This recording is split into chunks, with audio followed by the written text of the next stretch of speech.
But it looks to me like Big Fani was colluding with the lover and with others to cash in on the opportunity to go after Donald Trump. That's what this is looking like. So we are expecting some sort of a decision from the judge later today.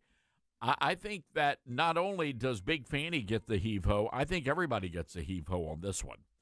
And Donald Trump comes out smelling like a rose.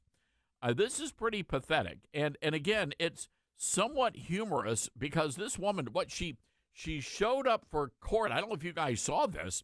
She had her dress on backwards, and she came storming in there. She wasn't even supposed to testify. So she's putting on some sort of a show trial. I guess it's a weird thing because she's going on. There's this whole other side of Big Fani. So she went a little ghetto on the stage yesterday. So I don't know if that's some sort of an act or if that's who she really is, but she's clearly playing for the cameras here. Let's play cut number 6. The characterization. I'm not going to emasculate a black man, but I'm just telling you. I'm sorry, what? I'm not going to emasculate a black man. Did you understand that? All right, well, I don't think we should discuss further. Mr. Sato? That's not a J. Thank you. Yes, emasculate. She's not going to emasculate a black man. Thank you for that clarification, indeed.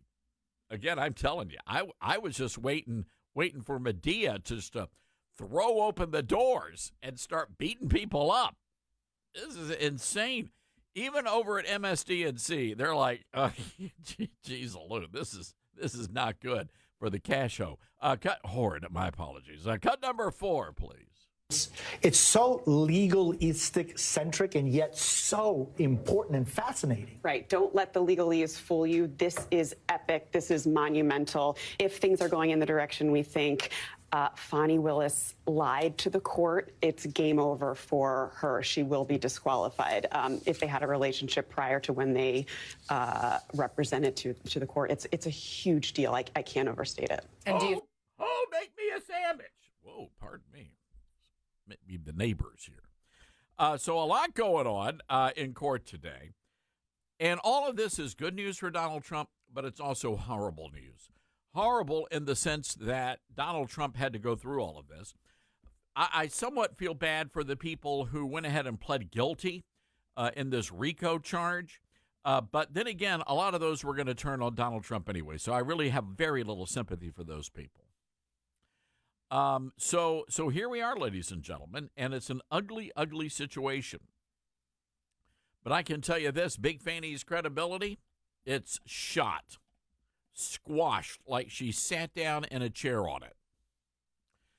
This is insane what went down yesterday, and it's a mockery of the judicial system. Cut number 7. So your office objected to us getting Delta records for flights that you may have taken with Mr. Wade. No, look. I object to you getting records. You've been intrusive into people's personal lives. You're confused. You think I'm on trial. These people are on trial for trying to steal an election in 2020. I'm not on trial, no matter how hard you try to put me on trial. So, She put her dress on backwards. Did anybody notice that? Or was that just me? She looked very poorly put together yesterday. Came in there winking. She was winking to somebody. We don't know who that was. Who is she winking to? There was a lot going on. Do they do drug testing? I'm just asking here because I think I would have passed the cup over. Ma'am, we need you to take a pee in this, please. She could have gone to the bathroom under supervision, but something wasn't quite. I don't know. It just seemed like something was off yesterday. Cut number 5. Suddenly, he's changing. She files her financial declarations. Seeing the subpoena, Ms. Mershon has called her as the next witness. all right, so that was it, just the argument, no testimony. Right, I listened to the argument this morning where Adam Abadi, I thought, did an excellent job pointing out how dishonest you were with the court on Monday. And I'm actually surprised that the hearing continued. But since it did, here I am. Great. So let's just talk about what you did in preparation for today. Did you meet with Mr. Wade at all? Once the motion was filed, did you meet with Mr. Wade and talk to him about the motion that I filed to disqualify you? On January, this first January motion? Yes. I don't know if you could say talked about. I probably had some choice words about some of the things that you said that were dishonest within this motion. So I don't know that it was a conversation. As you know, Mr. Wade is a Southern gentleman. Me, not so much. A Southern gentleman, is that what she said? Oh, do we have the part where she likes the Grey Goose, by the way? And by Grey Goose, I'm assuming that's the beverage and not a euphemism. I do not know. There was a lot to unravel from yesterday, but she's not a big wine drinker. She said she likes the Grey Goose. Oh, Nathan Wade, he was, wow, even he looked like he had been partaking of the devil's lettuce before the hearing yesterday. This is how he responded when he was asked about sleeping in a cabin. We are not going to edit this, so you will hear some silence. Cut 11. I booked lots of cabins. Did you go to a cabin with Miss Willis ever? Ever? Ever. Ever.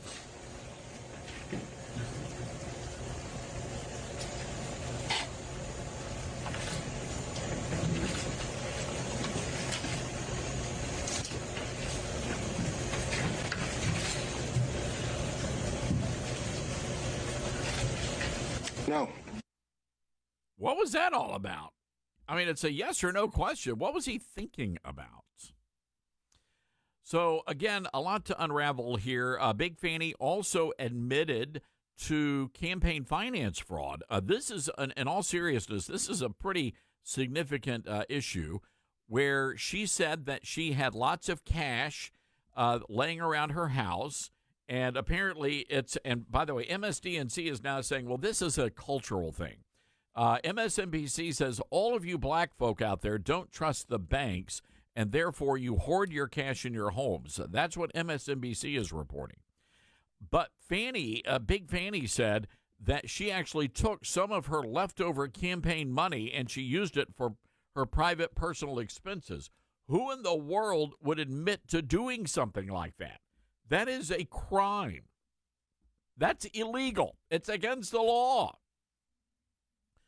So it just seems to me that if the roles had been reversed here, the Justice Department would have already taken Big Fani into custody. If Big Fani had been a Republican and she was doing this to a Democrat president, she would already be in jail, as would Nathan Wade. A lot of shenanigans going on. If I'm in the IRS, I'm already in Atlanta looking over the books, because there's a lot that just doesn't pass the smell test here. All that to say, these are the people that had it out for Donald John Trump. And now you get to see them for who they really are. And it's not a pretty look.